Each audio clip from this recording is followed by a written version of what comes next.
Hi guys, welcome to hotel management helper YouTube channel. Friends, आज के इस video में हम बात करने वाले हैं पूरी डिटेल तरीके से मार्किंग स्कीम के बारे में और करेंगे बात एग्जामिनेशन पैटर्न को लेकर के, और साथ ही सिलेबस क्या कैसे है वो सब कुछ भी डिस्कस करने वाले हैं, और साथ ही एलिजिबिलिटी क्राइटेरिया क्या है एनसीएचएम जेईई में, इन सभी के ऊपर पूरी डिटेल तरीके से बात करने वाले हैं। गाइज, ये जानना आप सभी स्टूडेंट्स के लिए बहुत ज़रूरी है। वो सभी एस्पिरेंट्स जो अभी एनसीएचएम जेईई का पेपर लिखने वाले हो, आप सभी को ये चीज़ बड़े ही ध्यान से समझ लेना चाहिए, ताकि आने वाले एग्जाम में आपके लिए बहुत ज़्यादा प्रॉब्लम ना हो। आपका कॉन्सेप्ट क्लियर रहे कि पैटर्न ऑफ एग्जामिनेशन क्या है, कैसे कैसे आप मार्किंग स्कीम होने वाला है, कि कौन से सब्जेक्ट से कितने मार्क्स के क्वेश्चंस आने हैं और उसका कितना नंबर आपको मिलने वाला है।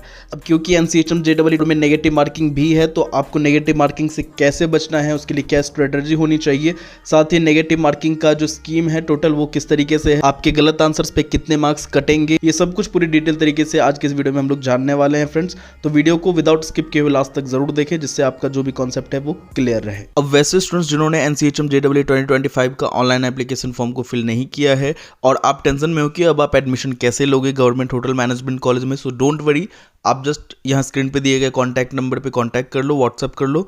मी and my team will get back to you very soon guys. हर एक चीज़ का सॉल्यूशन है, सारा जो भी प्रॉब्लम है उसका सॉल्यूशन मिल जाता है, ठीक है।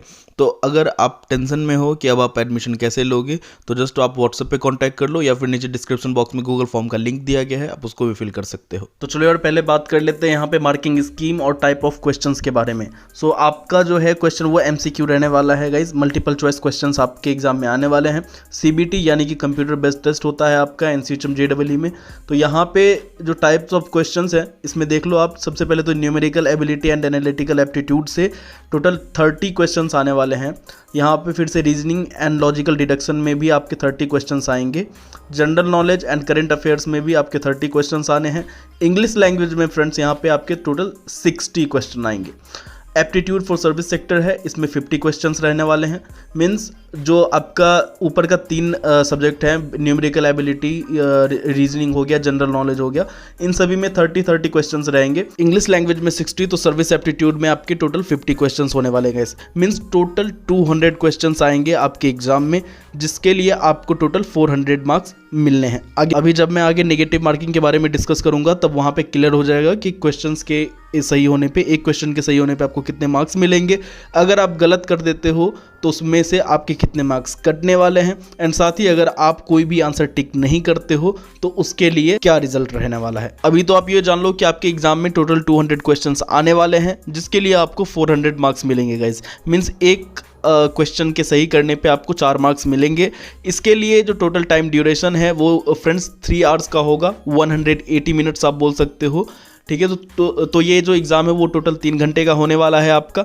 अब आगे यहाँ हम लोग बात कर लेते हैं गाइज मार्किंग स्कीम के बारे में। सो मार्किंग स्कीम का सबसे पहले ये 2 पॉइंट हम लोग समझ लेते हैं। तो पहला है for each question carries 4 marks, and second one is for each correct response candidate will get 4 marks. सीधी सी बात है, आपको हर एक क्वेश्चन पे 4 मार्क्स मिलने हैं। हर एक क्वेश्चन 4 नंबर अपने पास रख रहा है, ठीक है। एक सही आंसर पे, मीन्स एक क्वेश्चन का सही आंसर देने पे आपको 4 मार्क्स मिलने वाला है। ये कॉन्सेप्ट क्लियर हो गया होगा, वीडियो में काफ़ी बार रिपीट भी हो चुका है। देन आते हैं यहाँ पे पॉइंट नंबर 3 में। तो for each incorrect response 1 mark will be deducted from the total score. अब अगर आपने किसी भी क्वेश्चन का एक गलत आंसर दे दिया है, ठीक है, तो जो आपके एग्रीगेट मार्क्स हैं उसमें से 1 नंबर आपके डिडक्ट हो जाएंगे। सपोज आपने 2 क्वेश्चन का सही आंसर दे दिया है, तो आपके 8 मार्क्स ऐड हो चुके हैं। अब तीसरा क्वेश्चन का आंसर आपने गलत कर दिया है, ठीक है, आपने गलत रिस्पॉन्स सेलेक्ट कर लिया है उसमें, तो आपके 8 मार्क्स में से, जो आपके 2 क्वेश्चन के एग्रीगेट मार्क्स हैं 8 मार्क्स, उसमें से 1 नंबर आपका 1 मार्क्स कट जाएगा। मीन्स अब आपके पास बचेगा सिर्फ 7 नंबर, ठीक है। इसीलिए गाइज इस एग्ज़ाम में आपको बहुत ही सावधानी से, बहुत ही केयरफुली आंसर करना है। जिस आंसर के लिए आप डैम श्योर हो, आप उसी आंसर को टिक करना, और वैसे मीन्स तुक्का मार के मत आना है इस एग्ज़ाम में, है ना। क्योंकि जो आपका सही आंसर है, जिस क्वेश्चन का आपने सही अटेम्प्ट किया है, उसमें से ही आपके मार्क्स कट जाएंगे। मीन्स आपके एग्रीगेट मार्क्स में से ही आपके 1 नंबर कट जाएंगे नेगेटिव मार्किंग के लिए। अब आते हैं यहाँ पे पॉइंट नंबर 4 पे। तो यहाँ पे है अनआंसर्ड या अनअटेम्प्ट विल बी गिवन 0 मार्क्स। जिस भी क्वेश्चन के लिए आप श्योर नहीं हो, जिस भी क्वेश्चन के लिए आप कंफर्म नहीं हो कि ये आपका एकदम सही आंसर ही होना है, तो उस आंसर को आप छोड़ के आ जाओगे। अगर आप आंसर टिक नहीं करते हो तो वहाँ पे आपको 0 मार्क्स मिलेंगे। नहीं आपको कोई आपका कुछ प्लस होना है, नहीं कुछ माइनस जाना है, ठीक है, न्यूट्रल वो चल जाएगा। लेकिन अगर आप गलत आंसर टिक कर देते हो तो आपके एग्रीगेट मार्क्स में से फ्रेंड्स 1 मार्क्स काट लिए जाएंगे। और एक एक मार्क्स बहुत ही वैल्यू करता है आपके किसी भी कॉम्पिटिटिव एग्जाम में, ठीक है। तो इस बात को ध्यान रखना आप। अब देन आ जाते हैं यहाँ पे point number 5। To answer a question the candidate needs to choose 1 option as correct option. Options आपको दिए जाते हैं, उसमें से किसी एक ऑप्शन को आपको as a correct option select करना होगा। एंड जो ये 6 नंबर पॉइंट है ये आंसर की और चैलेंजेस को लेकर के है। तो जिनको नहीं पता आप स्टूडेंट्स को मैं बता दूं कि जब आपका एग्जाम हो जाता है तो आपके एग्जाम होने के बाद रिजल्ट से पहले एक आंसर की रिलीज किया जाता है एनटीए की तरफ से।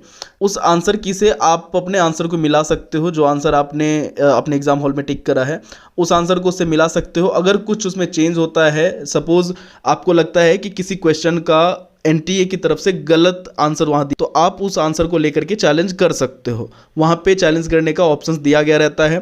ये सब कुछ जैसे जैसे ये प्रोसेस आगे होता रहेगा, आंसर की जब आएगा, जब चैलेंज करने का ऑप्शन मिलेगा, जब वो विंडो ओपन होता है वेबसाइट पे, तो इन सभी के ऊपर मैं एक प्रॉपर वीडियो बना करके अपलोड करने वाला हूं। तो आप वैसे स्टूडेंट्स जिन्होंने अभी तक hotel management helper YouTube channel को सब्सक्राइब नहीं किया है, तो इन सभी अपडेट्स के लिए hotel management helper YouTube channel को सब्सक्राइब करके बेल आइकन जरूर प्रेस कर दो, जिससे आने वाले सारे इंपॉर्टेंट अपडेट की नोटिफिकेशन आपको मिलती रहे। चलो फटाफट से बात कर लेते हैं यहाँ पे एलिजिबिलिटी क्राइटेरिया के बारे में। सो गाइस यहाँ पे एलिजिबिलिटी क्राइटेरिया में कुछ बहुत ज़्यादा ऐसा नहीं है, सिंपल से समझ लो, एकदम साधारण भाषा में मैं आपको बता देता हूँ कि गाइस बस आपका 10+2 यानी कि आपका जो 12th है वो क्लियर होना चाहिए, है ना। वो आप किसी भी स्ट्रीम से रहो उससे कोई फ़र्क नहीं पड़ता, चाहे आपके 12th में साइंस है या फिर मैथ्स नहीं है, आपका कॉमर्स है, आर्ट्स है, कोई फ़र्क नहीं पड़ता।